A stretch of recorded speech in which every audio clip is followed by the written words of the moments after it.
I took a flying lesson on my 20th birthday instead of calling you or barking on the block where our old place used to be. Genesee, Genesee, Genesee. Pathetic, I know, but sometimes I still like to park on that street and have lunch in the car just to feel close to you. I was once in love with my life here in that studio apartment with you. Little yellow flowers on the tops of trees as our only view out of the only window, big enough for me to see our future through. But it turned out I was the only one who could see it. Stupid apartment complex, terrible you. You who I wait for. You. Like a broken record stuck on loop. So that day, on my birthday, I thought, something has to change. You can't always be about waiting for you. Don't tell anyone, but part of my reasoning for taking that flight class was this idea that if I could become my own navigator, the captain of the sky, that perhaps I could stop looking for direction from you. Well, what started off as an idea on a whim has turned into something more. Too shy to explain to the owners that my first lesson was just a one-time thing. I've continued to go to classes each week at the precious little strip of Santa Monica and Bundy. And everything was going fine. We were starting with dips and loops, and then something terrible happened. During my fourth lesson in the sky, my instructor, younger than I, but as tough as you, instructed me to do a simple maneuver. It's not that I didn't do it, but I was slow to lean the Sportcruiser into a right-hand upward turn, scared that I would lose control of the plane.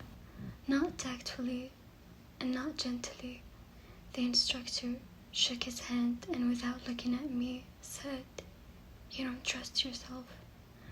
I was horrified, feeling as though I'd somehow been found out, like he knew me, how weak I was.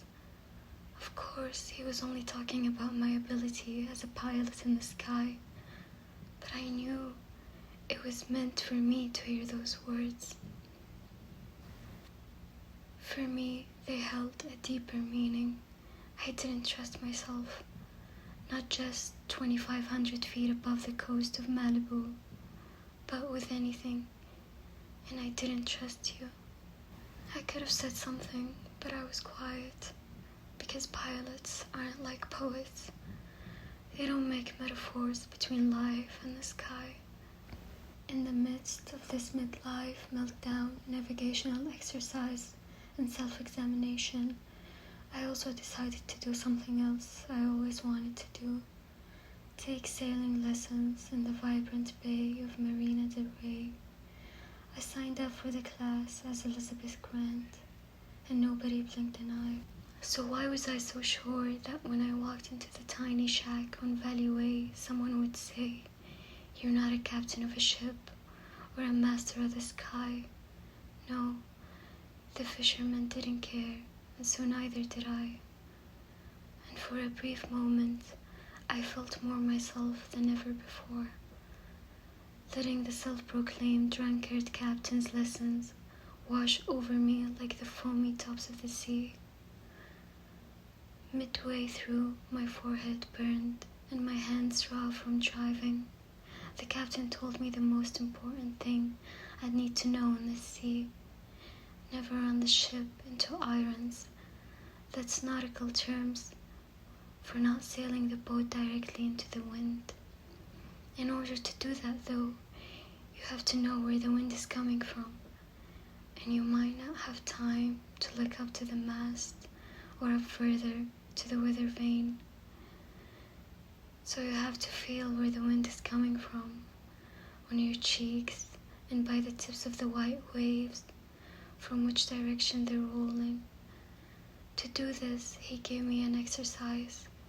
He told me to close my eyes and asked me to feel on my neck which way the wind was blowing.